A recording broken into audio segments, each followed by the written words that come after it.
What is going on, everybody? It is your boy Baddog back with another New York Giants video. In this video, we're going to talk about the war of words between the Philadelphia Eagles fans and the New York Giants fans. First of all, I'm going to say Thursday afternoon about 5:30ish, I'm going to be on Lord Brunson's channel. Oh yeah, I'm walking into enemy territory to do an NFC East roundtable with the guys that I've worked before, Louis T, Law Nation, Lord Brunson. You guys you're going to want to check that out. You ain't going to want to miss it. That should be a lot of fun. So obviously we'll be able to talk a little bit more about this on Thursday. But I want to talk about some of the war words between the Giants and Eagle fans. I love how the Eagle fans just think that they're just pulling things over our head and they're pulling fast ones on us and they're raking us over the coals, and Giants fans being frustrated. If Giants fans are frustrated with anything, and if we're being honest with ourselves, it's the fact that Philadelphia has kicked our ass for the last 13 years. There's no ifs, ands, or buts about that. Okay? The numbers don't lie. They have beaten us a lot. And even when we've dominated games, they found a way to win. Just look at the first game last year. Perfect example. Catch the ball, Evan Ingham. We sweep the Eagles.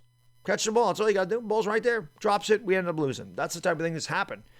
But we were able to win the second game last year, and obviously going forward, I believe that's going to happen a lot more because the Giants are just a better team than the Philadelphia Eagles. But let's talk about some of the things that Eagle fans love to talk about. They say that we're the mad ones, which always makes me laugh because if you look at some of their comments, they're all pissed off. Like, these are the guys that are commenting, and their comments are very angry. But we're supposed to be the ones that are mad. The reason their comments are angry, especially to me, is because I spit facts and they hate that. And let's face it, since I've come on YouTube, nobody's owned that fan base like me. If anybody followed me before 2017, when they actually won a championship and there wasn't any Eagles fans here, really, we all know I owned them then. We all know I own them now. That's just how it goes. Okay? So, let's talk about a few things. Talk about last year. Say Giants fans are mad that we screwed you over. We tanked. We screwed you over. If any Giants fans being honest with themselves, the Giants screwed themselves over. We are 6-10. Would it have been nice to have a playoff game? Of course. Will we beat Tampa Bay? No. Even though they say, hey, we outplayed them the first game we did, but Tampa Bay was a much different team in the playoffs than they were when we played them in November. And Giants fans know this all too well, right? Different teams in the playoffs, man. We weren't good a couple times in the middle of the year, and we ended up winning the Super Bowl. So the Tampa Bay Buccaneers would have beat us. But it would have been nice to have a playoff game. But at 6-10, we didn't deserve it. So Eagle fans can sit there and think that ticked off the Giants fans, and maybe it did, but I think the majority of Giants fans, if being honest with themselves, said we didn't deserve to win the division. Nobody really deserved to win the division last year. And I expect the division to be a lot better this year, but it is what it is, okay? So I wasn't worried about that. We needed to do better. I said that. I said as much every time I talked about it. I'm not mad. Did I root for Philadelphia? Of course. Of course I rooted for them in that game because I wanted a playoff game. No matter what, I wanted to get in the playoffs. But I'm not going to be mad at them because they did what they did. It looked bad on them. It didn't look bad on us. It looked bad on them that they tanked on national television. Not even Chris Collinsworth was saying, I've never seen it. Pretty much coming out saying, I've never seen a team actually. They talk about tanking. I've never seen a team actually go out of its way to do it. So that looked bad on them. They had the whole debacle with Carson Wentz and Doug Peterson and everything else. And the franchise is falling apart. Giants fans, just look at it. It's terrible. It's terrible. Then we have the whole Devontae Smith thing, and they think that this is hilarious. Oh, he screwed you guys because one guy punches a staircase that was completely staged so it could go viral. I mean, we all know that was fake, but that's okay. One guy that sits there and does that doesn't describe the whole fan base. I uploaded our reaction yesterday, not because it was new, but I wanted people to see that not every Giants fan reacted in a negative way towards that. I didn't care. Chris didn't care. A lot of Giants fans in the chat didn't care, especially when we found out that we traded back and got a ton of picks from the Bears. So, Devontae Smith, I'm not going to say that Devontae Smith's going to be a bad wide receiver. I think Devontae Smith is going to be a very good player. But I will say this, too. He probably won't be as good as Odell Beckham. We drafted Odell Beckham, had a quarterback that was a Hall of Famer in the prime of his career, putting up career numbers, and we still couldn't win games. You don't rebuild with a wide receiver. If the Eagles franchise is sitting there more concerned about screwing the Giants over than winning football games, let them have it. Let them have Devontae Smith. I'm happy with the haul we got.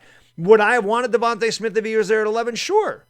I wouldn't have been mad if we chose him, but I would have rather had Kadarius Toney, Bears first-round pick next year, the fourth-round pick next year, the fifth-round pick in 2020 that got us Aaron Robinson, which ticked the Eagles off. May not have ticked their fans off, but it definitely ticked that front office off that the Giants moved up and got him because the Eagles didn't address their secondary. Their secondary is trash. Their line is trash. They're not good. You don't rebuild with the wide receiver. Let them have Devontae Smith. Who cares? Devontae Smith can put up Odell Beckham numbers and they can win 5 games. Who gives a damn? You know, you say, oh, look at how good Devontae Smith is. Meanwhile, the Giants are going to win the division. That's what I care about. And then I see a lot of Eagles fans talking about, especially LB, loves to talk about Daniel Jones. Oh, Danny fumbles. Carson Wentz fumbled more than any quarterback in the league since he was a rookie.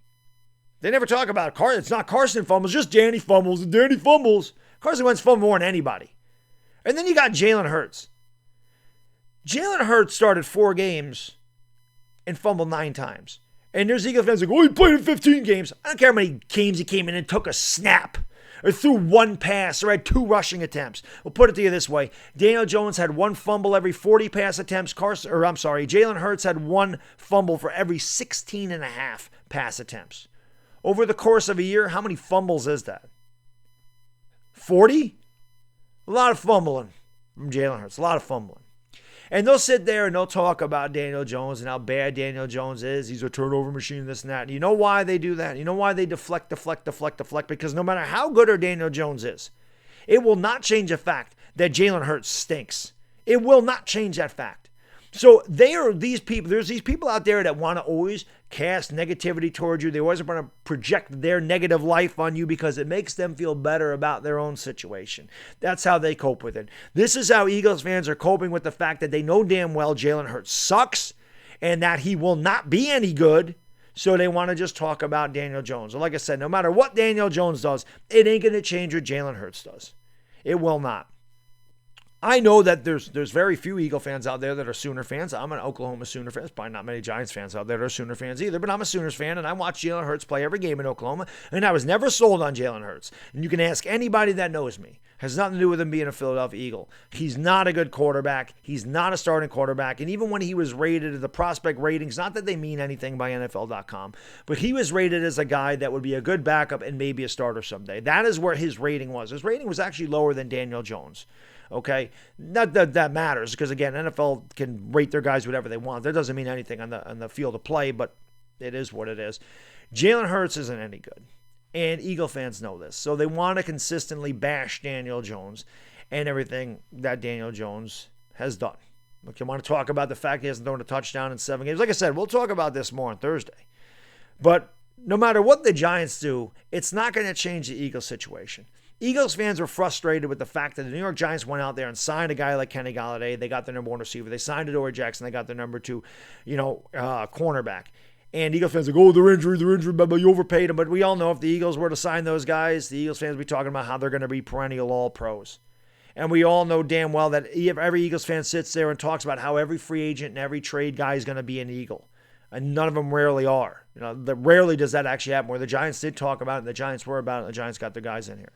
It's going to be a fun season in the NFC East. There's no doubt about it. But the war of words between the Eagles and the Giants is actually pretty funny because, again, they think we're the mad ones. But if you sit there and watch all their content and you watch all their comments and all the things that they put out there, it's all negative towards the Giants. All they do is talk about the Giants. LB for years talked about the Cowboys, and now he's talking about the Giants. Why?